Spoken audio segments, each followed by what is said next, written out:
भारत विश्व विजेता बना है। यह हफ्ता वाकई जोरदार था।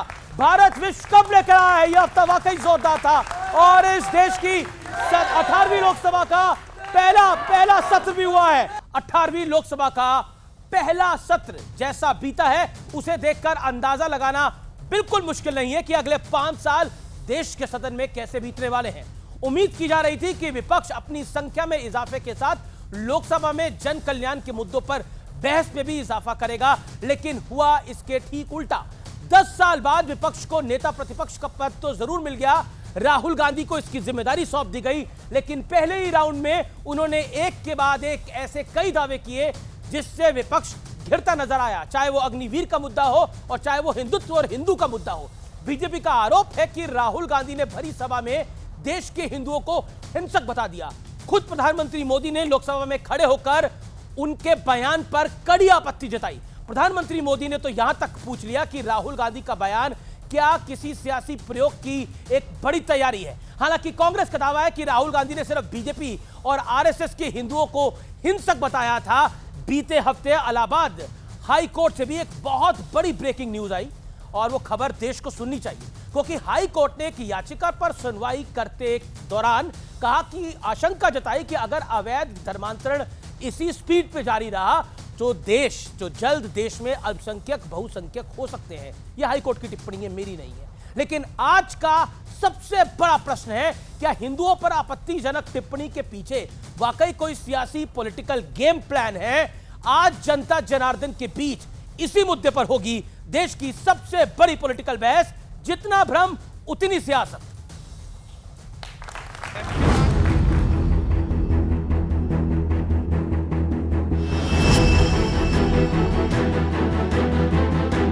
अठारहवीं लोकसभा का पहला संसद सत्र और उम्मीद के मुताबिक जोरदार हंगामा, वार और पलटवार, क्योंकि बीजेपी ने कांग्रेस पर आरोप लगाए हैं कि राहुल गांधी देश के हिंदुओं को बदनाम करने की कोशिश कर रहे हैं। जो लोग अपने आप को हिंदू कहते हैं वो 24 घंटा हिंसा हिंसा हिंसा, नफरत नफरत नफरत।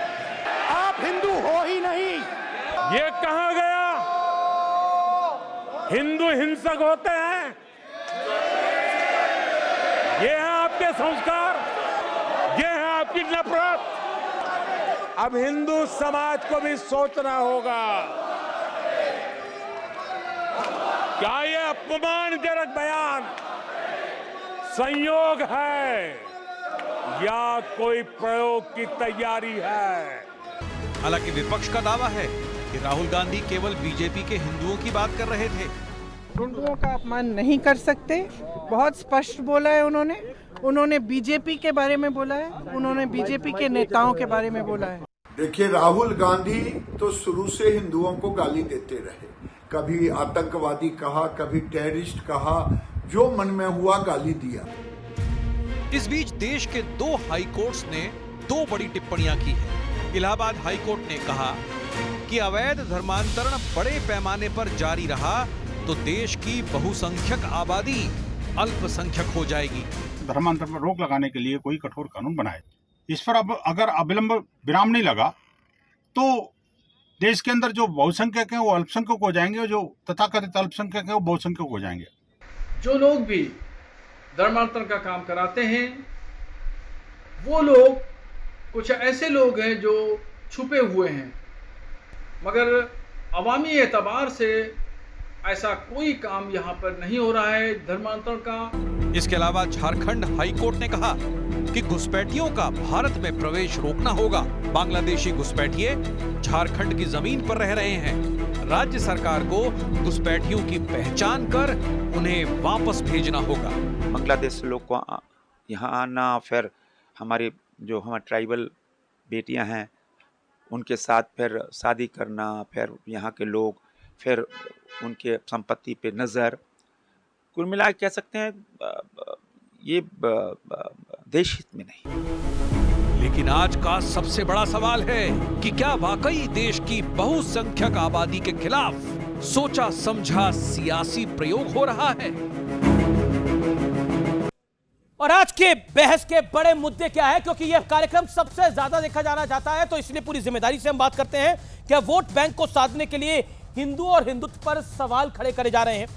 विपक्ष चुनाव में हारा तो मोदी के खिलाफ एक भ्रमजाल का सहारा लिया जा रहा है, क्योंकि अग्निवीर से लेकर किसानों के ऊपर एक भ्रम फैलाने का प्रयास हुआ और जो कि एक्सपोज भी हुआ बीते एक हफ्ते के अंदर। संसद का पहला सत्र क्या 5 साल की पिक्चर का एक बड़ा ट्रेलर भी है कि सदन अब कैसे चलेगा। मेरे साथ यहां पर जनता जनार्दन है, जोरदार तालियां उनके लिए। मेरे साथ मेरे युवा मित्र हैं और कुछ अनुभवी लोग भी हैं जो अपने धारदार सवाल पूछेंगे। और मेरे साथ एक बड़ा पैनल है इस पर चर्चा करने के लिए। डॉक्टर सुधांशु त्रिवेदी का अभिनंदन करिए, राज्यसभा के मेंबर ऑफ पार्लियामेंट है और बीजेपी के लोकप्रिय प्रवक्ता हैं। राजकुमार भाटिया प्रवक्ता समाजवादी पार्टी के, जोरदार तालियों के साथ उनका अभिनंदन है। मेरे साथ सत्यप्रकाश मिश्रा हैं जो कि नेता हैं, प्रवक्ता हैं, जेडीयू के एनडीए के पार्टनर हैं। मेरे साथ मृत्युंजय तिवारी हैं, इंडिया अलायंस के प्रवक्ता, राष्ट्रीय जनता दल के, बड़े दिनों बाद स्टूडियोज में आ रहे हैं। और तस्लीम रहमानी है, उनका अभिनंदन है, अध्यक्ष एमपीसीआई के, उनका अभिनंदन है। आपकी भी जोरदार तालियों के साथ अभिनंदन है। शुरुआत डॉक्टर सुधांशु त्रिवेदी आपसे कर लेते हैं। सुधांशु जी, बीते 10 दिनों में बहुत कुछ हुआ है। देश में का सदन भी चला है और उस सदन के अंदर नेता प्रतिपक्ष श्री राहुल गांधी जी ने एक बयान भी दिया है, प्रधानमंत्री मोदी ने पलटवार भी किया है, इलाहाबाद हाईकोर्ट की टिप्पणी भी आई है। ऐसा क्यों भारतीय जनता पार्टी को लग रहा है कि अगर हिंदुओं की बात हो रही है, तो अगर बीजेपी की बात हो रही है, आरएसएस की बात हो रही है, तो वो हिंदू की बात है?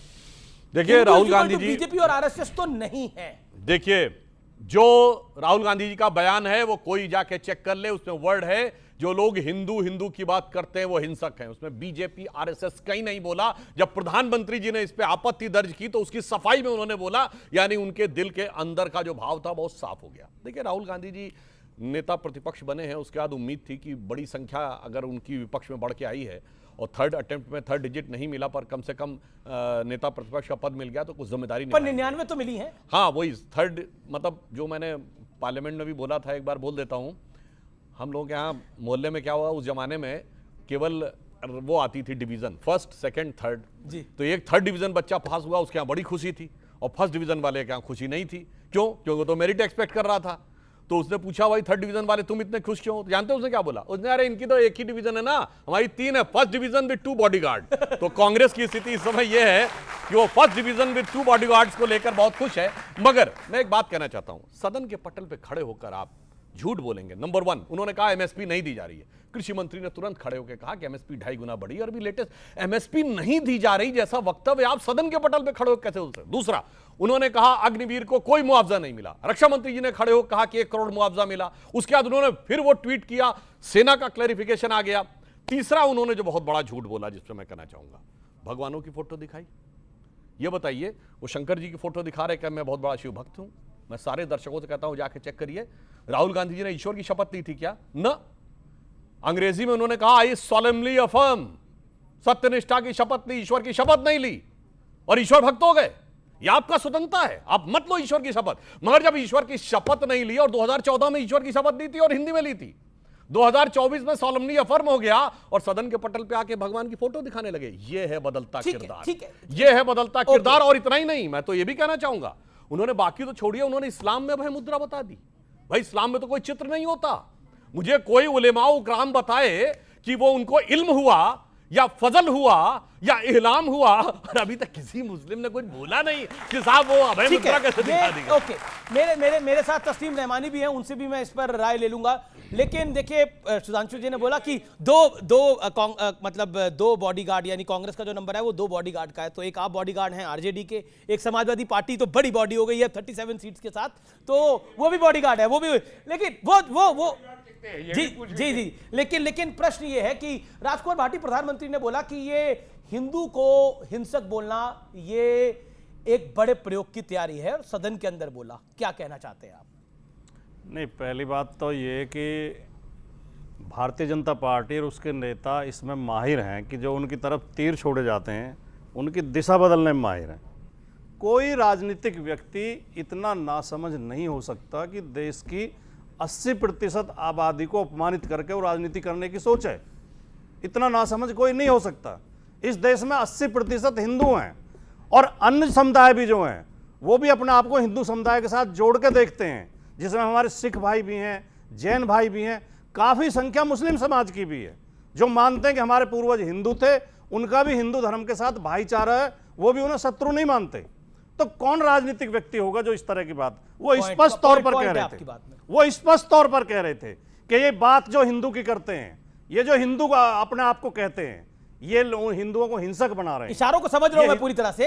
मैं डॉक्टर सुधा, आपका जो इशारा था मैं उन्हीं के पास, सुधांशु त्रिवेदी, इतना ना समझ तो कोई भी नहीं होगा। राजकुमार भाटी ने सही बोली कि 80%। बोलिए आप कंप्लीट कीजिए सर। दूसरी बात ये भी बहुत जरूरी है कहना जी कि हिंदू हिंदू का नारा देके ये हिंदू के नाम पर मुसलमान से हिंदू को डरा के वोट हासिल करते हैं, लेकिन हिंदुओं का ही हकों की हकमारी करते हैं, हिंदुओं के अधिकारों का हनन करते हैं।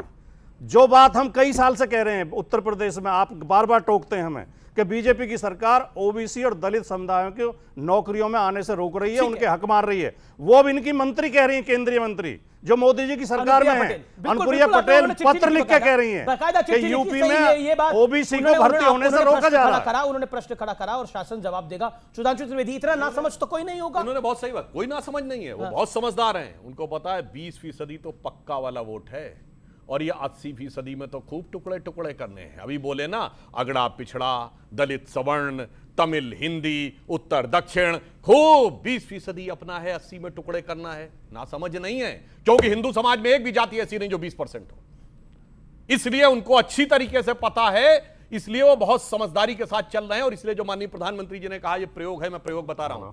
इनके कर्नाटक के कार्यकारी अध्यक्ष रहे जो वर्तमान में पीडब्ल्यूडी मिनिस्टर है, सतीश जारकीहोली, उन्होंने शब्द बोला था हिंदू शब्द गंदा है।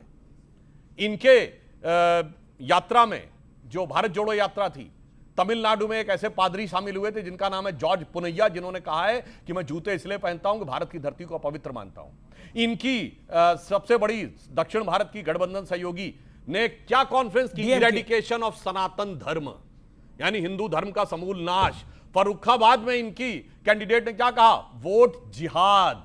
और इंटरनेशनल लेवल पे कॉन्फ्रेंस हो चुकी है 2 साल पहले, डिसमेंटलिंग ग्लोबल हिंदुत्व। लेकिन तो ये संयोग नहीं है, ये विधिवत प्रयोग है। सुधांशु त्रिवेदी, एक आपके, मैं उस लोकसभा सांसद का नाम भूल रहा हूं, लेकिन उन्होंने अपनी शपथ के बाद बाकायदा हिंदू राष्ट्र का उद्घोष कर दिया। उन्होंने जय हिंदू राष्ट्र बोला, मतलब जब शपथ के बाद एक नारा लगाते हैं तो उसने जय हिंदू राष्ट्र बोला। तो कुछ विडंबना इनके यहां भी हो सकती है, लेकिन गलती तो सबके यहां हो सकती है। छोटी सी बरेली के सांसद है, मुझे ध्यान में आ गया, बरेली के सांसद सिंह गंगवार थे जी, बरेली के सांसद, बरेली के सांसद छत्रपाल सिंह गंगवार थे। मगर मैं तो यहां ये कहना चाहूंगा, हिंदू शब्द यहां का है, राष्ट्र शब्द यहां का मत, जय फिलिस्तीन। भाई बाहर के देश पे जय फिलिस्तीन, और मैं जय फिलिस्तीन भी ऐसे नहीं बोला, सुनिए, ओवैसी ने हवा में नहीं बोला। कांग्रेस पार्टी ने सीडब्ल्यूसी में इजराइल हमास की लड़ाई में फिलिस्तीन के पक्ष में प्रस्ताव पारित किया। ठीक है, आपने यू मेड योर पॉइंट। जी नहीं, दूसरी बात सुनिए, जी जी, सोनिया गांधी ने आर्टिकल्स लिखे फिलिस्तीन के पक्ष में, इजराइल हमास के संदर्भ में। प्रियंका गांधी का ट्वीट है, अगर अंतरराष्ट्रीय विचारों पे है तो क्या चीन ताइवान के ऊपर कोई आर्टिकल आपने देखा है, कोई सीडब्ल्यूसी का प्रस्ताव देखा है? कभी कुवैत और ये बड़ा विषय हो जाएगा और इंटरनेशनल विषय हो जाएगा। मैं कहता हूं कि हम विषय पर आ जाते। नहीं जी जी जी, मुझे पता है आप अंतरराष्ट्रीय मामलों के जानकार हो, आप इस पर बोलना चाहोगे। लेकिन मृत्युंजय तिवारी, ये क्या हो रहा है, ये क्यों हो रहा है और किस लिए हो रहा है? आप भी हिंदू हैं, हिंसक तो कहीं से नहीं है भैया। देखिए अमीश जी, बीजेपी का कहीं पर निगाह है, कहीं पर निशाना, और आपकी? हमारा तो सीधा निशाना है कि देश को संवारना है, देश को सजाना है, देश को बनाना है। ये हिंदू हिंदू हिंदू भगवान राम का नाम जपते रहे, अयोध्या का हमने मंदिर बना दिया, हो गया क्या? देखिए सब चीज का एक सीमा है, उस सीमा को पार करने के बाद फिर धैर्य जो है लोगों का जवाब दिया। सीमा हैदर भी सीमा पार करके यहीं नहीं, देखिए कोई भी सीमा हिंदू इसलिए हिंसक हो ही नहीं सकता, न कोई हिंदुस्तान का व्यक्ति बोल सकता है। अरे तो महाराज ये राहुल जी को समझाइए। हम तो कह रहे दुनिया में कहा जाता है सारे जहां से अच्छा हिंदुस्तान हमारा, ये हिंदुओं के बल पर कहा जाता है। अब सुधांशु जी कह रहे थे इनके विद्वता पर कोई सवाल नहीं है, लेकिन विचारधारा पर सवाल खड़े हम करेंगे। सवाल यह है कि आप राहुल गांधी जी क्या कह रहे हैं कि अहिंसा से देश चलेगा, ये देश गांधी जी के रास्ते पर चलेगा, ये देश गोडसे के रास्ते पर नहीं चल सकता है। अगर ये कहा जा रहा है कि तो सही था, उन्होंने बोला हिंदू का मतलब अहिंसा हिंसा हिंसा, यही उन्होंने बोला। देखिए राहुल हिंदू का मतलब हिंसा हिंसा हिंसा। हम दावे के साथ कह सकते हैं श्री राहुल गांधी जी ने बीजेपी आरएसएस को लेकर कहा, उनकी नीतियों को लेकर कहा। ये लेकिन अब एनडीए के पार्टनर के बाद आप लोगों ने ऐसे ही कह दिया। चिराग पासवान ने बयान दे दिया कि गलत बयान है, दूसरी तरफ से शिवसेना ने बयान दे दिया, जेडीयू के कई सांसदों ने बोला कि राहुल गांधी ऐसा कैसे बोल सकते हैं, हम सदन में थे जब ये सब कुछ हुआ। वो कह रहे हमारा तो टारगेट बीजेपी और आरएसएस था, हमारा टारगेट हिंदू था ही नहीं। आप गलत मतलब निकाल रहे हैं, जानबूझ के निकाल रहे हैं, एजेंडा आपका है, प्रोपेगेंडा आपका है। आप एक बात बताइए अमिश देवगन जी कि राहुल गांधी के कितने बयानों का किस तरह से हम लोग इंटरप्रेशन करें, या जो वो बोलते हैं उतना भर माने, क्या माने उनके बारे में? विपक्ष का नेता यदि कह दे किसी एक खास कम्युनिटी को कि वो जो अपने आप को हिंदू कहता है वो नफरत नफरत नफरत, हिंसा हिंसा, क्या राहुल गांधी ने वो कहानी नहीं पढ़ी उस ऋषि मुनि की कि एक ऋषि मुनि एक बिच्छू को बचा रहे थे, बिच्छू डंक मार रहा था लेकिन ऋषि बार बार बचाते? तो हिंदी का स्वभाव तो इतना निर्मल और सरल है, क्या राहुल गांधी पूरे जीवन इस देश में इतनी बात नहीं समझ पाए? एक विपक्ष का नेता बहुत टारगेट से ये बात बोल के चला गया है और बाद में जब वो फंस गया है तो उसकी इंटरप्रिटेशन दे रहा है। बहुत अच्छा कहा मृत्युंजय तिवारी जी ने कि हिंदू हिंसक नहीं होता, और भारत अगर एक हिंसक देश होता, आदिकाल से ये हिंदू सभ्यता इस देश में है, सनातन संस्कृति इस देश में है, और यहीं से अहिंसा शब्द दुनिया में निकला, चाहे वो बौद्ध दर्शन से हो, चाहे महावीर दर्शन से हो, चाहे भगवत गीता से हो। तो हिंदू सार्वभौमिक रूप में बहुत अहिंसक है और दुनिया को प्यार करने वाला है, और सभी धर्मों को, विवेकानंद जी ने कहा कि जो भी दुनिया के देश के धर्म सताए हमारे देश में आए, सबको हमने गले लगाया और सब हमारी संस्कृति में रच बस गए। तो जो टारगेट सुधांशु जी कह रहे हैं कि उनका कोई टारगेट है, अगर वो ऐसी बात करके कुछ हासिल करना चाहते तो वो हासिल नहीं होगा, क्योंकि आज तक दूसरे धर्म के किसी लोगों ने भी हिंदू पर हिंसक होने का आरोप नहीं लगाया। ठीक है, ये बहुत बड़ी बात। मैं तस्लीम नमानी आपके पास जाता हूं, आप कैसे जो राहुल गांधी का भाषण है उसको आप कैसे इंटरप्रेट करते हैं, जिसमें उन्होंने बहुत सारे धर्मों का जिक्र करा लेकिन हिंदू को लेकर जो बात बोली वो उस पर देश के प्रधानमंत्री को सदन में खड़ा होना पड़ा, और ऐसे कम ही मौके आए हैं कि प्रधानमंत्री ने खड़े होकर टोका है बीच में। देखिए, मैं राहुल गांधी जी के संपर्क में भी नहीं हूं और उसकी मुझे ज़रूरत भी नहीं है, इसलिए मुझे उनको डिफेंड करने की कोई ज़रूरत नहीं है। दूसरी बात यह कि इस देश में 140 करोड़ लोग बेवकूफ़ नहीं हैं, और इस इलेक्शन के नतीजे ने यह बता दिया कि अब जनता कितनी समझदार है। मसला ये है कि इस देश में हिंदू का नकाब पहन के भारतीय जनता पार्टी पिछले 40 साल से लफ्ज़ हिंदू को जीती नहीं है, नकाब पहनती है और उसके जरिए सत्ता की राजनीति साधती रही है। 40 साल से सबने देखा है, उसके लिए खौफ पपा किया पूरे के पूरे हिंदू समाज में। अरे त्रेता काल से हिंदू यहाँ पर और उससे भी पहले से हिंदू रहा, कभी हिंदू को कोई खतरा ना पहले कभी था, ना आज है, ना कल होगा। ना राहुल गांधी ये बेवकूफ़ी करेंगे, ना जनता करेगी। जनता ने भी उसको रिएक्ट नहीं किया, जितने लोगों ने रिएक्ट किया बीजेपी के लोगों ने रिएक्ट किया, चाहे दिल्ली में क्या हो या गुजरात में क्या हो, सब बीजेपी के लोग थे। अब प्रधानमंत्री जी अगर 4 मरतबा या 1 मरतबा खड़े होकर रिएक्ट कर रहे हैं तो खौफ कितना है ये समझना चाहिए। लोगों के हाथ से मुट्ठी से सत्ता निकली चली जा रही है। 240 ये 2 बैसाखियां जिस दिन गिर जाएगी सत्ता खत्म हो जाएगी, ये खौफ उनके मन में समा चुका है, इसलिए उन्होंने लास्ट टाइम कांग्रेस की 240 कब थी?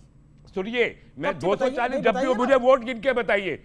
100 करोड़ से ज्यादा हिंदू इस मुल्क में वोटर है और 65 करोड़ लोगों ने वोट किया है। बीजेपी को कितना वोट मिला है? 23 करोड़ वोट, और वो 23 करोड़ वोट भी पूरा का पूरा हिंदू नहीं है, उसमें सिख भी शामिल है, ईसाई भी शामिल है, मुस्लिम भी शामिल है। हार्डली कहने का क्या प्रयास कर रहे हैं? आप कहने का क्या प्रयास 65 करोड़ लोग आप अर्थमेटिक में उलझा रहे हैं। आप कहने का क्या प्रयास करें कि मैं कहने का प्रयास ये कर रहा हूं कि 150 साल से हिंदुत्व के नाम पर, सनातन धर्म नहीं, डिबेट की जरूरत है आज इस देश को कि सनातन धर्म और हिंदुत्व में फर्क क्या है।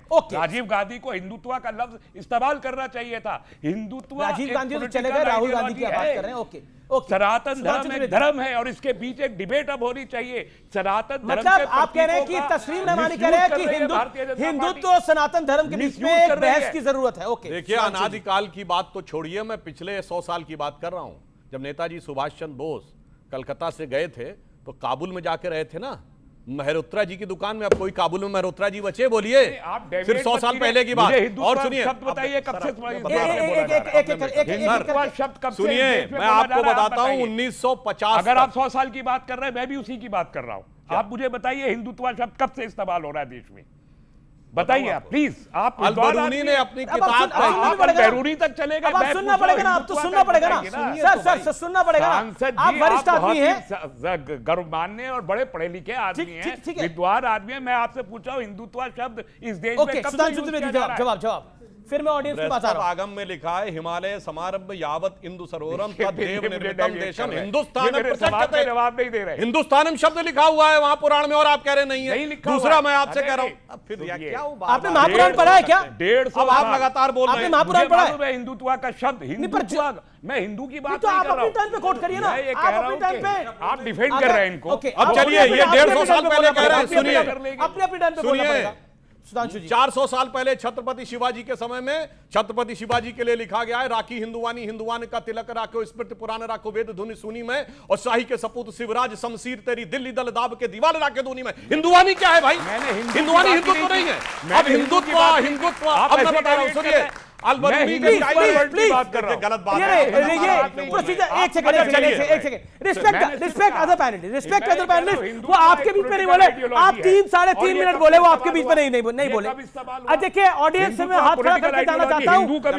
आप लोग एक एक करके सुनना चाहते हैं तो हाथ खड़ा करिए। देखिए, ऑडियंस भी जाती है एक एक करके, सारे पैनलिस्ट को मौका मिलना चाहिए। ओके, अलबरूनी ने बताया है कि 300 सालों तक, अरब आक्रमण के बाद महमूद गजनी तक, काबुल में जिनका राज था उस डायनेस्टी का नाम था हिंदू शाही डायनेस्टी, जिसके जयपाल और धर्मपाल थे। अब कह रहे हिंदू शब्द इनको अभी 100-150 साल पहले नजर आ रहा है।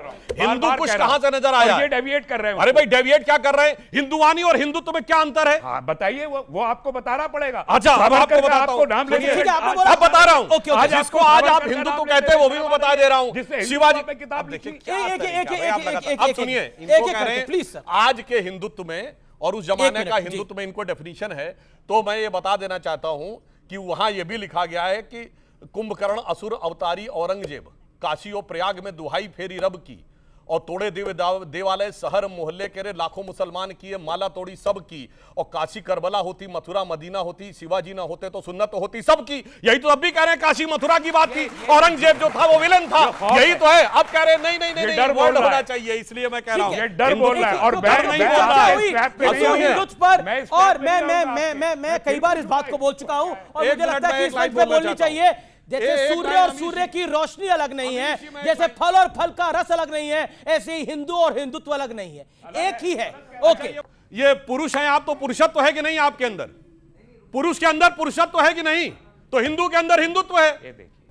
हिंदू देखे, हिंदू और हिंदुत्व में बहुत फर्क है। हिंदू हमारा धर्म है जिस पर हमें गर्व है, हम हिंदू हैं, हम गर्व से कहते हैं कि हम हिंदू हैं।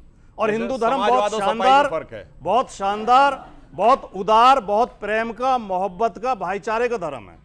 और हिंदुत्व एक राजनीतिक विचारधारा जिसे सावरकर ने दिया नाम। हिंदुत्व किताब उन्होंने लिखी 1930 में जब वो जेल में थे जी। हिंदुत्व शब्द पहली बार सावरकर की किताब हिंदुत्व में आया है। अब हम जो उन्होंने उदाहरण दिए जितने भी, वो सारे हिंदू के दिए। चलिए सर, मैं उसी पर जो कविता पेश कर रहे थे, तो राहुल गांधी ने हिंदुत्व का नाम लिया था या हिंदू का नाम लिया था? इस पर भी क्लैरिफाई दे दीजिए। राहुल गांधी ने जो कोट करा, राहुल गांधी ने जो बोला, मैं बोलता हूं, राहुल गांधी ने बोला जो लोग अपने आप को हिंदू कहते हैं वो 24 घंटे हिंसा हिंसा हिंसा, नफरत नफरत नफरत, आप हिंदू हो ही नहीं। उसमें हिंदुत्व का ही नहीं था। अगर इस परिभाषा से भी आते हैं, इस परिभाषा से भी आते हैं, तो राहुल गांधी ने हिंदुत्व की बात नहीं करी, हिंदू की बात करी। दो वाक्य जो राहुल गांधी ने, जो भाषा जो होती है, भाषा में संकेत भी बहुत महत्वपूर्ण होते हैं। भाषा केवल शब्दों से ही व्यक्त नहीं होती, कई बार शब्द का अर्थ अलग होता है लेकिन संकेत दूसरा अर्थ दे देता है। राहुल गांधी इशारा करके कह रहे थे कि ये जो अपने आप को हिंदू कहते हैं वो बीजेपी और आरएसएस के हिंदुओं के लिए कह रहे थे।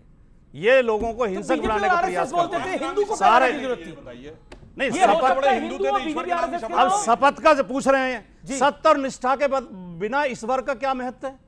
जहां सत्य और निष्ठा में तो ईश्वर अपना आप है। आप बिना सत्य के ईश्वर को मानते हैं भैया, यही चक्कर जब सत्य और निष्ठा है तो ईश्वर की शपथ सत्यप्रकाश जी की बारी है। सत्यप्रकाश जी बदल गया ईमान। राहुल जी वो कह नहीं रहे थे जो मोदी जी समझ गए, राहुल जी वो कह नहीं रहे थे जो सुधांशु त्रिवेदी समझ रहे हैं, राहुल जी वो कह नहीं रहे थे जो चिराग पासवान, जेडीयू के कई नेता लल्लन सिंह समझ रहे हैं। वो कहा ही नहीं था उन्होंने। ये सिर्फ राहुल जी के समर्थक पार्टियों को सिर्फ समझ में आ रहा है कि नहीं राहुल जी वो नहीं कह रहे थे, राहुल जी कुछ और कह रहे थे। इस देश का बच्चा समझ चुका है कि राहुल जी आखिर कह क्या रहे थे, और राहुल जी भी समझ रहे थे कि वो कह क्या रहे थे, क्योंकि वो फंस गए कह के, तो अब वो बहाने बना रहे हैं। अब देखिए क्या है कि राहुल गांधी जी की राजनीति जिस धुरी पर टिकी हुई है और जिस फ्रस्ट्रेशन पर टिकी हुई है कि 3 बार नकार दिए गए हैं, तो वो विपक्ष के नेता के हैसियत के तौर पर कोई चित्र ला करके हिंदू धर्म को अलग अलग ढंग से वो बता भी रहे कि हिंदू डरता नहीं। आखिर वो ये भी बताने की कोशिश कर रहे हैं किसी धार्मिक ग्रुप को कि आपको कोई डराने की कोशिश कर रहा है, जबकि बात ऐसी बिल्कुल नहीं है। संविधानवाद है देश में, तो राहुल गांधी उस समय संविधानवाद कहां भूल गए जब वो हिंदू को पूरे हिंसक बताने लगे। मेरा मानना है कि राहुल गांधी जी को इस बात के लिए सार्वजनिक रूप में माफी मांगनी पड़ेगी। जी मृत्युंजय तिवारी। देखिए, बड़ा अफसोस होता है, सत्ता में तो ये आ गए हैं, लेकिन जब राहुल गांधी जी ने अपने विपक्ष के नेता के रूप में पहली बार भाषण उन्होंने किया तो उन्होंने हर एक उस मुद्दे को उठाया जिससे जनता का सरोकार था, चाहे वो नीट प्रश्न पत्र परीक्षा का लीक का मामला हो, मणिपुर का मामला हो, किसानों का मामला हो, लेकिन ये सारे मामले भूल गए। और विषय क्या बना, वो कह रहे हैं बीजेपी को जो लोग करते हैं सांकेतिक रूप से, तो ये कह रहे हिंदू सर। अरे ये मुद्दा आपने, चलिए आपने बोला हिंदू और हिंदुत्व पर उनको मिस इंटरप्रेट कर दिया भारतीय जनता पार्टी ने, एनडीए ने, जेडीयू ने, चिराग पासवान की पार्टी ने, इन सबने, शिवसेना ने गलत इंटरप्रेट करा। राहुल जी अग्निवीर पर क्या बोले, मैं इस देश के दर्शकों को बताना चाहता हूं। उन्होंने बोला अग्निवीर यूज एंड थ्रो मजदूर है। मतलब मैं कहता हूं कि अग्निवीर योजनाओं में खामियां होंगी जिनको दुरुस्त करा जा सकता है, इसमें कोई बात नहीं है, लेकिन यह कहना अग्निवीर के अंदर जो काम कर रहे हैं वो देश को समर्पित है, वो यूज एंड थ्रो मजदूर है, क्यों कहना, ये क्यों कहना था? उन्होंने ये कहा कि जब 4 वर्षों के लिए सांसद भी चुने जाते हैं तो वो 5 वर्षों के लिए चुने जाते हैं जी, लेकिन जब 4 वर्षों के लिए ही उनकी नौकरी की गारंटी है तो उस पर राहुल गांधी जी ने कहा। लेकिन जब प्रधानमंत्री मोदी बोले, और ये राजकुमार भाटी और मृत्युंजय तिवारी, आपको दोनों को जॉइंट इसका जवाब देना चाहिए, जब प्रधानमंत्री बोले, राहुल जी ने मुद्दे उठाए और उनको सत्ता पक्ष ने शांति से सुना, जबकि सत्ता पक्ष की संख्या 300 के आसपास थी। नहीं, शांति से सुना, नहीं, बिल्कुल शांति से सुना गया, बिल्कुल शांति से सुना गया। अच्छा, लेकिन प्रधानमंत्री जब बोले पूरा टाइम हंगामा रहा और राज्यसभा में तो वॉकआउट हो गया। जब राहुल गांधी, तो प्रधानमंत्री ने मणिपुर पे बोला, नीट पे बोला, अग्निवीर पर बोला, महंगाई पर बोला, इकोनॉमिक्स पे बोला, और किस पे बोलेंगे वो? राहुल गांधी जी की जीत उसी समय हो गई, जनता का दिल उन्होंने जीत लिया जब राहुल गांधी जी के भाषण में आदरणीय प्रधानमंत्री जी खड़े हो गए और राजनाथ सिंह जी खड़े हो गए, शिवराज सिंह जी, यही राहुल गांधी जी की जीत है, आदरणीय अमित शाह जी खड़े हो गए। इसका मतलब है सीधे तीर निशाने पर लगा। आपके 3-4 बड़े नेता जो हैं वो तमाम लोग खड़े हो गए, शिवराज सिंह चौहान, अमित शाह, राजनाथ सिंह, प्रधानमंत्री नरेंद्र मोदी। अच्छा, सत्यप्रकाश भी कह रहे हैं, बिल्कुल आप मिस कर रहे हैं। नहीं, मैं राहुल गांधी जैसे ही खड़े हुए, बीजेपी के सांसदों ने मोदी मोदी मोदी नारे लगाने शुरू कर दिए, शोर मचाना शुरू कर दिया। तो शुरुआत तो इन्होंने की। ओके। ये गर्व का विषय है कि राहुल गांधी जब इस देश की संविधान के पिलर पर हमला कर रहे थे, इस देश की संविधान की मूल भावना पर हमला कर रहे थे, इस देश की संस्कृति पर हमला कर रहे थे, तो क्या इस देश का प्रधानमंत्री सदन में चुपचाप कुर्सी पे बैठा रहता? क्या इस देश का गृह मंत्री चुपचाप कुर्सी पे बैठा रहता? वो खड़े होकर के उसको चुनौती दिए कि आपने गलत बात करी है, और गलत को गलत कहना सत्ता पक्ष की जिम्मेदारी है। ठीक है, ओके। ये तो ऐसा दिल जीतने की बात कही कि मैच में कोई बॉलर ने गलत बॉल फेंक दी, अंपायर ने टोका, नो बॉल है, कहा देखो अंपायर को बोलना पड़ गया इसलिए मैं मैच जीत गया। उस ढंग की आप बात करने का प्रयास कर रहे हैं। अभी हमारे भाटी जी ने कहा कि हम मुद्दे की बात नहीं करते। जनाब, मैं याद दिलाना चाहता हूं, आप लोगों को हिंदू शब्द से इतनी नफरत है कि हम लोगों के बचपन के जमाने में याद करिए, जब भारत की ग्रोथ रेट 2% होती थी तो उसे हिंदू ग्रोथ रेट कहा गया। उसका क्या हिंदू से लेने देना था? पूरी दुनिया में भारत का मजाक उड़ाया गया। ये जो लोग कहते हैं कि इनको हिंदू शब्द समझ में आता है, हिंदुत्व नहीं समझ में आता है, पूरे दौर में जब इनकी सरकारें रही 1.5%, 1.8%, 2% रेट ऑफ ग्रोथ। मैं पूछना चाहता हूं, जब आप लोगों की सरकार थी, जिसको आप कहते हैं हिंदू, मैं मानता हूं, कितना था फॉरेन एक्सचेंज रिजर्व? 1 बिलियन के नीचे 1991 में सोना गिरवी रखा गया था। और जब हिंदुत्व वालों की सरकार आई, अटल जी की सरकार 5.5-6%, 100 बिलियन पहुंचा 2004 में। मोदी जी की सरकार में 500 बिलियन पहुंचा फॉरेन एक्सचेंज रिजर्व, आज 650 बिलियन फॉरेन एक्सचेंज रिजर्व। आज ग्रोथ रेट कितनी? 8.2%, तब थी 2%, तब महंगाई 26%, 12%, 16%, 17%, आज महंगाई 5% से कम, 4.75%। और तब कोई भी आता था घुसकर मारकर चला जाता था, जब इनके हिसाब से हिंदू वाली सरकार थी। अब हिंदुत्व की सरकार है, जाते हैं घुस के मार के चले आते हैं। इसलिए हम बिल्कुल कहना चाहते हैं कि हम हिंदुत्व की सरकार की। और दूसरी बात मैं पूछना चाहता हूं, उन्होंने कहा नीट पे, मणिपुर पे, डिजिटल डाटा का जमाना है, जाके देख लीजिए विपक्ष के कितने लोगों ने कितना प्रतिशत बोल रहा है नीट और मणिपुर। यस, फोटो नीट और मणिपुर के लिए क्या है कि भगवानों के लिए क्या है? इसका मतलब आप तैयारी से आए थे कि आपको यह विषय उठाना है। इससे राहुल गांधी पूरी तरीके से एक्सपोज हो गए और जिस ढंग की भाषा का प्रयोग किया उनके लिए तो मैं ये कहना चाहूंगा कि लहजे में बदजुबानी और चेहरे पे नकाब लिए फिरते हैं, और जिनके खुद के बही खाते बेहिसाब बिगड़े हैं वही हमसे सारा हिसाब लिए फिरते हैं। ठीक है, राजकुमार भाटी एक सेकंड, मैं अपने आ रहा हूं। राजकुमार भाटी, हमने ये भी देखा सदन के अंदर अखिलेश जी भी बैठे थे, अखिलेश जी ने उतना हंगामा नहीं किया, अखिलेश जी ने हंगामा नहीं किया, लेकिन राहुल गांधी उकसा रहे थे और कह रहे थे अपने सांसदों को वेल में आइए। लोकसभा में वो तस्वीर जारी हुई अगले दिन। क्या आपको लगता नहीं है ये सब कुछ अवॉइडेबल था? अखिलेश जी नहीं आए, क्या अखिलेश जी गलती कर रहे थे, राहुल जी सही कर रहे थे? नहीं आए तो वो इसलिए नहीं थे कि उस दिन अखिलेश यादव जी का जन्मदिन था, वो उसमें व्यस्त थे। लखनऊ में बहुत बड़ा आयोजन था, नहीं इसलिए वो लोकसभा में नहीं हंसी सदन में थे, वेल में नहीं आए। अब वो जिस दिन राहुल गांधी का भाषण हो रहा था अखिलेश जी सदन में नहीं थे। नहीं, जो अखिलेश जी लखनऊ थे, हंगामे वाले दिन की बात। मतलब इन्होंने माना कि वेल में जाना एक खराब चीज थी जो उस दिन उन्होंने करना उचित नहीं समझा अपने जन्मदिन वाले दिन। लेकिन सुधांशु जी ने जितनी बढ़िया तस्वीर मोदी जी के शासन की खींची है, मैं तो आश्चर्यचकित हूं। अब आम का सीजन है, आम पक जाते हैं जब ज्यादा तो आम टपक जाता है। बाग में इतने आम नहीं टपक रहे जितने इनके पुल टपक रहे हैं पूरे देश में। 10-12 पुल गिर चुके हैं इनके जमाने। जो राम मंदिर इनका सबसे बड़ा प्रोजेक्ट है उसके गर्भगृह टपक रहा है, वहां पानी भर गया, सड़कें धंस रही हैं जगह जगह, रामपथ धंस गया, एयरपोर्ट टपक रहे हैं। मोदी जी का विकास तो चिंगाड़ चिंगाड़ के बोल रहा है कि इसमें भ्रष्टाचार हुआ है। सारे इतना बुरी हालत है, परीक्षाएं लीक हो रही हैं, पर्चे आउट हो रहे हैं सारे। लीकेज का प्रॉब्लम तो है। हाँ, लीकेज मंदिर में भी है और परीक्षा में नहीं, मुझे लगता है मंदिर की लीकेज अलग है और ये एयरपोर्ट की लीकेज अलग है। सरकार है और ये वीक सरकार, ये लीक सरकार, ये बैसाखियों पे टिकी हुई सरकार। सबसे ज्यादा 12 पुल बिहार में गिरे हैं जिसके जमाने में बताया गया है। अरे साहब, आपकी सरकार है। ये सारे पुल 6 महीने बने थे, सारे पुल 6 महीने बने थे। अच्छा, सारे इसी शासन। हाँ, तो मैं यही कह रहा हूं ना। तो ये बात हो रही है किसके जमाने में बने थे? तेजस्वी जी के पास कौन सा डिपार्टमेंट था? अरे भैया, जमीन पुल जायदाद सब गुमराह करने वाली महाराज। एक सेकंड, ये डबल इंजन की सरकार, एक अपराध की और एक भ्रष्टाचार की। ठीक है, ये 20 साल से सरकार में है। देखिए, उन्होंने कहा है कि ये लीक और ये गिरने वाली सरकार है, मतलब वीक और लीक नहीं, ये सबसे सटीक सरकार है। देखिए, जो पुल गिरने की घटना बिहार में हुई उसकी जांच जारी है। जो भी इसमें दोषी गिरा तो सही पुल ना, नहीं उसके कारण है, ड्रेजिंग कारण है और डिसिल्टिंग कारण है, जिसको कॉन्ट्रैक्ट में दिया गया। हर चीज का कारण होता है, नहीं इंसान ऊपर भी चले जाता है। देखिए, आप एक बात समझिए, अगर पुल गिरा है तो सरकार उसको बनाएगी भी, और इसको स्वीकार कर नहीं गिर सकता है। अगर किसी की गलती होगी तो गिर सकता है। भ्रष्टाचार हुआ, उसकी जांच हो रही है और दोषियों पे कार्रवाई होगी।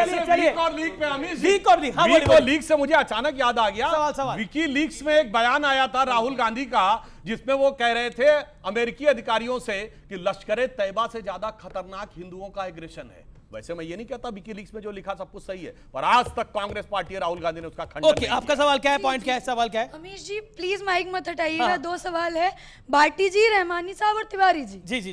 राहुल गांधी नीट पर बात करते हैं, अग्निवीर पर बात करते हैं, महिला के केवल मणिपुर में है, बंगाल की संदेश खाली में महिला नहीं है, दिनाजपुर में महिला नहीं है। और दूसरी बात, आपने भाटी जी अभी कहा कि हिंदू होने पर गर्व है, लेकिन रहमानी जी, भाटी जी और तिवारी जी, सनातन पर जब कोई कीड़ा मकोड़ा बोलता है तो दर्द नहीं होता है, HIV एड्स बोलता है तो दर्द नहीं होता है। तब हम देखते हैं कि विपक्षियों का मुंह जो है सिल जाता है। इसीलिए आपने कहा कि इंडिया को कोई क्यों नहीं सुनता है, इसीलिए नहीं सुनता है क्योंकि कीड़ा मकोड़ा बताने के बाद भी आप लोगों का मुंह सुई धागा से सिला रहता है। राजकुमार भाटी, आपके सवाल का एक सीधा जवाब तो ये है कि हम कभी नहीं बोलते। हम हर धर्म का सम्मान करते हैं, हर जाति का सम्मान करते हैं। जो बोलते हैं वो गलत बोलते हैं, हम उसका समर्थक नहीं है। किसी धर्म के खिलाफ, किसी जाति के खिलाफ टिप्पणी नहीं करनी चाहिए। दूसरे, इसका जो सत्यता है वो ये है कि कुछ कट्टर हिंदू, कट्टर मुसलमान हैं दोनों तरफ, वरना ज्यादा तादाद में इंसान हैं दोनों तरफ। जी, दोनों तरफ कुछ खराब लोग हैं, उनका बहिष्कार होना चाहिए, उनकी निंदा होनी चाहिए। जी। अच्छा, कट्टर हिंदू दोनों तरफ हैं। ये दागिस्तान में जाके जो चर्चों पे हमला हो गया, वहां भी कट्टर हिंदू हैं। आप करो गुमराह, वहां भी भैया श्रीलंका में चर्च पे हमला हो रहा है, वहां भी हिंदू है। हमास पे जाके हमला हो रहा है, वहां भी हिंदुओं की वजह से हो रहा है। बर्मा में रोहिंग्या वाले में हिंदुओं की वजह से हो रहा है। सुनिए, बोस्निया हर्जेगोविना में हिंदुओं की वजह से हो रहा है, बेल्जियम में हिंदुओं की वजह से हो रहा है, सुनिए लंदन, मैड्रिड, न्यूयॉर्क में हिंदुओं की वजह से हो रहा है, सिडनी में हो रहा है। ऐसा मत कहिए। 122 लोगों की शहादत हो गई जो भारत के लोग नहीं थे। आप उनकी बात नहीं करेंगे, हाथरस में। आप मुझे बताइए कि उस बाबा को पॉलिटिकल संरक्षण कौन दे रहा है और क्यों दे रहा है? ये जवाब देना बहुत सारी बातें सामने आ जाएंगी पॉलिटिकल संरक्षण की बात, जो इन्होंने गंभीर बात कही है। रामगोपाल यादव ने बोला कि ऐसे हादसे होते रहते हैं। रामगोपाल यादव ने बोला सभा की, जिसमें भी बोला, मैं तो 122 लोगों की बात कर रहा हूँ। ऐसे हादसे हो जाते हैं। उन्होंने कहा ये षड्यंत्र नहीं है, हादसा है। हादसा, हाँ उन्होंने बोला हादसे हो जाते हैं। यूपी के मुख्यमंत्री इसे षड्यंत्र बता के अपनी जिम्मेदारी से बचना चाह रहे हैं। नहीं वो बच सकते हैं ना, रोकने की जिम्मेदारी यूपी सरकार की। मुझे बताइए कि ये जो बाबागिरी इस मुल्क में शुरू हुई है, इसका सनातन धर्म से क्या ताल्लुक है? सीधी सी बात, वो अलग डिबेट है। हम कहते हैं कि बिल्कुल मौलानागिरी भी ऐसी, वो विषय आपकी बात से मैं सहमत हूं। आपका विषय अलग है, मैं सहमत हूं कि आपका विषय अलग है। ये जो फर्जी बाबा है इनसे बच के रहना चाहिए। आई एग्री विद यू, आपने एक लेजिटिमेट पॉइंट उठाया है, लेकिन फर्जी बाबा है। लेकिन ऐसे कई फर्जी मौलाना भी है, ऐसे कई फर्जी उलेमा भी घूम रहे हैं। तो मेरा निवेदन है कि हर फर्जी से बचना चाहिए। Okay okay okay okay. अरे पहले देवानंद साहब, नमस्कार। आपका जी जी जी, काफी टाइम के बाद, काफी टाइम के बाद आप आए। अरे सर, देवानंद हमारे स्टूडियो में आए हैं बड़े टाइम बाद। मैं कहना चाहता हूं, कांग्रेस के उससे सवाल है मेरा अपना, कि देखिए जितना भ्रम उतनी सियासत। एक विपक्ष का जो नेता था राहुल गांधी जी, वो नेता है, नेता था नहीं, नेता है सर। मैं तो इसलिए कह रहा हूं कि आने वाले टाइम में पता नहीं ना कि पहले ही दिन सदन में भ्रमित कर दिया उन्होंने लोगों को।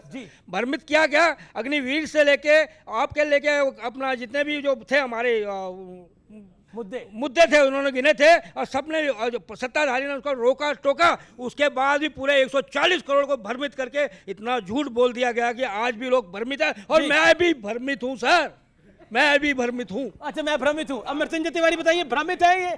अब इन्होंने वैसे चश्मा भी डाला हुआ है, काला हो सकता है, इन्हें सब धुंधला धुंधला दिखाई दे रहा हो। उनके बातों पर क्या जवाब दिया जाए? देखिए, वो जो कर रहे हैं आप भी समझ रहे हैं, जनता भी सब देख रहे हैं, ये समझ रही है। अरे जवाब दीजिए महाराज। जवाब दे रहे हैं कि राहुल गांधी जी ने देश के नौजवानों, किसानों, माताओं, बहनों के सवाल उठाए, छात्रों, नौजवानों के सवाल। इसका जवाब आदरणीय प्रधानमंत्री जी 2.5 घंटे के अपने भाषणों में नहीं दे पाए, संतुष्ट नहीं कर पाए सदन को। ये सवाल उठा, अहम सवाल है। सुधांशु जी, प्रधानमंत्री संतुष्ट नहीं कर पाए। ईमानदारी में तो बात बताऊं, भ्रम में देश की जनता नहीं, भ्रम में ये दोनों है। देखिए, कांग्रेस का जो राइज हुआ है वो उन्हीं राज्यों में उन्होंने शानदार सफलता हासिल की जहां सहयोगियों के कंधे के ऊपर चढ़े हैं। प्रधानमंत्री जी ने कहा परजीवी है। उत्तर प्रदेश में 9.3% वोट पाके 6 सीटें पाई हैं उन्होंने। अब सर, आप अपने टर्न पे बोले, आप अपने टर्न पे बोले, मैं बता रहा हूं। राजस्थान में मैं आपसे जिम्मेदारी कह रहा हूं, जिन राज्यों में भाजपा और कांग्रेस का सीधा मुकाबला था, एक में भी कांग्रेस भाजपा से ज्यादा सीटें नहीं जीत पाई है। मगर जहां सबसे ज्यादा सीटें जीती हैं, केरल में मुस्लिम लीग के दम पे, महाराष्ट्र में महाविकास अघाड़ी के दम पे। और एक फैक्ट आपको बताऊं, आपको पता है कि इस चुनाव में सबसे बड़े अंतर से कौन जीता है? कौन सी लोकसभा जीती गई है? किसी को पता है? पता है, बताइए कौन सी? धुबरी। हाँ, धुबरी। कितने से? 10,25,000 से कांग्रेस के रकीबुल हसन जीते हैं। और असम में ये वो इलाका जिसके लिए मिनी बांग्लादेश कहा जाता है, जिसमें सबसे ज्यादा डेमोग्राफिक चेंज आया है। और बदरुद्दीन अजमल चुनाव हार गए। AIUDF की कीमत पे आगे बढ़े, तेलंगाना राष्ट्र समिति की कीमत पे तेलंगाना में आगे बढ़े, JDS की कीमत पर ये आगे बढ़े कर्नाटक में। अब सोच लीजिए RJD और सपा का क्या होने वाला है भाई। ये सपा और ये एक साथ जो आए थे। लेकिन इसी डेमोग्राफिक चेंज की बात झारखंड हाईकोर्ट ने करी। इसी की तरफ इलाहाबाद हाईकोर्ट का आया। 10 साल से सत्ता में कर क्या रहे?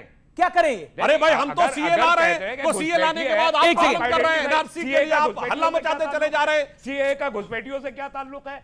आप लेकिन ये डेमोग्राफिक चेंज की बात तो करी ना, ये डेमोग्राफिक चेंज की बात तो करी। अगर ऐसा हो रहा है, मुझे नहीं मालूम हाईकोर्ट के पास क्या इंफॉर्मेशन है, हाईकोर्ट बताएगा। आपको नहीं लग रहा ऐसा हो रहा है? नहीं, बिल्कुल मुझे नहीं लग रहा। और अगर ऐसा हो रहा है तो 10 साल में ये क्या कर रहे हैं? 10 साल में सिर्फ टेलीविजन पे डिबेट करते रहे। 10 साल से आपके कह रहे सरकार आपकी है, वो कह रहे हम क्या करेंगे इसके अंदर? हमारी सरकार आने के बाद घुसपैठ रुक गई है। उस जमाने में, अब एक मिनट सर पूरा सुनिए सर, IMDT एक्ट को क्वेश करते समय 2006 में सुप्रीम कोर्ट ऑफ इंडिया ने जो कहा था उसकी प्रोसीडिंग कोई जाके पढ़ ले।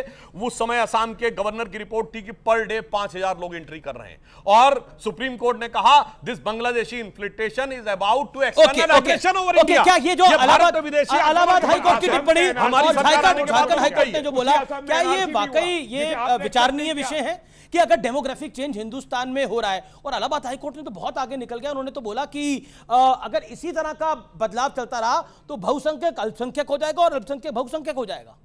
देखिए, उच्च न्यायालय की ऐसी टिप्पणी पर थोड़ा गौर करने की बात इसलिए है कि उसके सामने कुछ साक्ष्य होंगे, लेकिन चिंता विशेष करने की जरूरत नहीं, क्योंकि सरकार इस बात को समझती है और डेमोग्राफी के बदलने का जो पैमाना है इस देश का, उसको सरकार अगर घुसपैठ है तो उसको रोकना है। अब घुसपैठ जो हो चुकी है, जो हो चुका है उसको आप वापस भेज सकते हैं, ऐसा नहीं कि उसको वापस भेज नहीं सकते, आप उसको आइडेंटिफाई तो बहुत बड़ा विरोध है। नहीं, विरोध है, लेकिन अगर सरकार मुस्तैदी से काम करे तो उसको वापस भेजा जा सकता है। ओके, मैं राय लेता हूं, आप एक एक लाइन में अपनी सारी राय, पहले आप, फिर मैं आपसे लेता हूं। बोलिए, आपका पॉइंट क्या है? मेरा पॉइंट ये है कि इन्होंने बोला कि 10 सालों में बीजेपी ने क्या किया है। जी ठीक है, इनकी सरकार जो कांग्रेस की 70 सालों में रही है, 70 साल में बता दें क्या किया। एक सेकंड, क्या पॉइंट है? मैं ये कहना चाहता हूँ, राहुल गांधी जी सदन में आकर के उन्होंने जीसस की फोटो दिखाते हुए कहा कि जीसस ने एक बात कही थी, अगर कोई एक गाल पे चाटा मारे तो दूसरा गाल आगे कर दो। लेकिन हमें किताबों में पढ़ाया गया और ये कहा जाता है कि महात्मा गांधी जी ने अहिंसा परमो धर्म का कहते हुए ये कहा था कि कोई एक गाल आगे पे चाटा मारे तो दूसरा गाल आगे कर दो। तो राहुल गांधी जी सदन के अंदर झूठ बोल रहे थे या महात्मा गांधी जी झूठे थे? जो भी धर्म है, धर्म हमेशा जो है एक सम्मानित चीज होती है, उसका सम्मान हरेक को बिल्कुल बराबर से करना चाहिए। दूसरी बात, अभी सुधांशु जी ने जो बातें की, जो प्रोग्रेस के बारे में मोदी जी की इतनी लंबी चौड़ी प्रोग्रेस बता रहे थे, इन्होंने खुद हिंदू और हिंदुत्व को अलग कर दिया। इन्होंने कहा वो हिंदुओं की सरकार थी, जो देश में जो खराब चीजें सब कर रही थी वो हिंदुओं की है, अब हिंदुत्व की है। आपके अनुसार जो लोग कहते थे हिंदू की सरकार, उन्हें हिंदुत्व नहीं समझ में आता। दूसरे, हिंदुत्व का इतिहास इस देश में 150 साल से पुराना नहीं है। चंदन नाथ बासु ने सबसे पहले हिंदुत्व प्राकृतिक इतिहास के नाम से बंगाली में किताब लिखी थी, उससे पहले हिंदुत्व का शब्द नहीं था। और उसके बाद फौरन बाद बंकिम चंद्र चटर्जी ने, बीसी चटर्जी ने जो कुछ लिखा आनंद मठ में, उसको अगर ये बच्चे पढ़ लेंगे तो खुद शर्मिंदा हो जाएंगे कि क्या लिखा गया है उस नॉवेल में। मैं पॉलिटिक्स से हटकर एक बात कहता हूं, देखिए सनातन यानी हिंदू कॉन्सेप्ट और बाकी में अंतर क्या है? बाकी सब में मानते हैं एक पॉइंट से शुरू हुआ और एक पॉइंट पर रुक गया। सनातन इसलिए कि वो परपीचुइटी में मानता है, चूंकि हम साइक्लिक प्रोसेस मानते हैं, हम कंटिन्यूटी में मानते हैं, इसलिए सनातन है। इसीलिए हमारे यहां काल चक्र बोला गया है। इसीलिए अब आइंस्टीन की थ्योरी ऑफ रिलेटिविटी में भी time is a cycle, it is not वो। इसीलिए आप देखिए परपीचुअल creation of destruction of universe की थ्योरी आ गई है, अब पैरेलल यूनिवर्स की थ्योरी आ गई है, यानी अनेकानेक ब्रह्मांड अनादिकाल से बनते रहते बिगड़ते रहते, ये सनातन है। और ये हमारे यहां छोटे छोटे इस रूप में आया भजन में। बताइए, आपने भय प्रकट कृपाला दीन दयाला सुना होगा, उसमें लाइन क्या है? ब्रह्मांड निकाया निर्मित माया रोम रोम प्रतिवेद कहें, यानी इनके रोम रोम से अगणित ब्रह्मांड बनते हैं। सो मम उर्वासी जग उपहासी सुनत धीर मत थुर न रहे, तो वो मेरे गर्भ में आकर प्रवेश कर गए। कौशल्या जी कह रही किसको समझ में आ रही? इसीलिए हमारे कहा गया जासु अंश उपजय गुण खानी अगणित उमा रमा ब्रह्माणी अगणित ब्रह्मा विष्णु महेश। तो Sanatan is a very wide concept and it is in perpetuity, it is in continuity. इसमें तो आज के हमारे जो मुद्दे हैं वो है क्या राजकुमार भाटी, संसद का जो पहला सत्र था वो 5 साल की पिक्चर का ट्रेलर भी है एक तरह से? हाँ, कह सकते हैं, क्योंकि 10 साल मोदी जी बिना विपक्ष के नेता के प्रधानमंत्री रहे, सामने कोई नहीं था। 10 साल बाद अब जब चुनाव हुए, भारतीय जनता पार्टी की 63 सीटें कम हो गई, 303 से 240 पे आ गए, उन्हें 2 बैसाखियों पे सरकार चलानी पड़ रही है और उनके सामने एक सशक्त विपक्ष खड़ा है 232 सीटों के साथ। और विपक्ष के नेता ने जो पहली बार बोला संसद के अंदर, तो जिस तरह मंत्री बार बार खड़े हो रहे थे, रक्षा मंत्री, गृह मंत्री, प्रधानमंत्री, दूसरे इनके सांसद, जो उनके अंदर एक अकुलाहट दिखाई दे रही थी, बेचैनी दिखाई दे रही थी। पहली बात तो मैं इनको बधाई देता हूं, इन्होंने कहा 5 साल तक ऐसे ही चलेगा, इसका मतलब 5 साल सरकार चलेगी। वो दूसरा मैं कहना चाहता हूं, देखिए एक बड़ा अंतर आया है 10 साल के बाद नेता थोड़ा मतलब 240 में थोड़ी घबराहट तो होती होगी। नहीं, आप मजेदार बात देखिए, पहले क्या था, कोई नेता विपक्ष नहीं था, अब सब बराबर थे विपक्ष के नेता। अब तो दोनों में से एक नेता विपक्ष हो गया, अब दो लड़कों में से एक लड़का तो बड़का हो गया है और अब एक लड़का छुटका हो गया है। अब बड़का लड़का इतना फड़क फड़क के बोल रहा है कि सोचना पड़ेगा। लड़के की बात ही नहीं करे तेजस्वी यादव। अरे वो तो बेचारे हैं ही नहीं ना यहाँ पे संसद में। पर सुनिए, अपने अखिलेश जी तो वहां से विधानसभा में रहते तो कम से कम नेता प्रतिपक्ष रहते, तो वहां वो बड़का रहते। पर ये जो यहां पे आ गए, यहां तो राहुल गांधी निर्विवाद रूप से इनसे बड़े नेता हो गए, तो अब तो इनको राहुल गांधी के प्रशस्ति गान के अलावा और कुछ करना नहीं है। तो मैं तो कह रहा हूं विपक्ष का जो समीकरण देखिए। और एक और आपको बात बता दूं, ये 232 में 60 सीटें तो एक दूसरे के खिलाफ लड़के जीते हैं, जिसमें 13 पंजाब की, 20 पर जीते तो बीजेपी के खिलाफ है। नहीं, बीजेपी के खिलाफ कहां, कम्युनिस्ट पार्टी और कांग्रेस एक दूसरे के खिलाफ लड़के 19 सीटें केरल में जीती, वहां बीजेपी कहां थी? अंग्रेजों से, और सुनिए, पंजाब में 13 सीटें आम आदमी पार्टी कांग्रेस एक दूसरे के खिलाफ भारतीय जनता पार्टी और आरएसएस के लोगों ने अंग्रेजों से ट्यूशन लेके एक बात बहुत अच्छी तरह सीखी कि डिवाइड एंड रूल। भाई उसी वो इनका रहता है। अब ये अखिलेश यादव राहुल गांधी के बीच में भी दो फाड़ कर रहे हैं। ये जातियों के नाम पे, पार्टियों के नाम पे, धर्म के नाम पे, भाषा के नाम पे, क्षेत्रवाद के नाम पे डिवाइड करते रहते हैं। ममता बनर्जी ने क्यों बोला कि नेता प्रतिपक्ष जब स्पीकर और डिप्टी स्पीकर का मामला है, उन्होंने बोला हमसे तो पूछा ही नहीं गया किसी से। ममता बनर्जी की पार्टी की ऑफिशियल लाइन थी सर, ये बीजेपी ने तो नहीं बोला। और बार-बार प्रश्न आता है कि बैसाखी की सरकार है, बैसाखी की सरकार है, बैसाखी की सरकार है, नजर आप पे चली जाती है, आप पर और टीडीपी पर।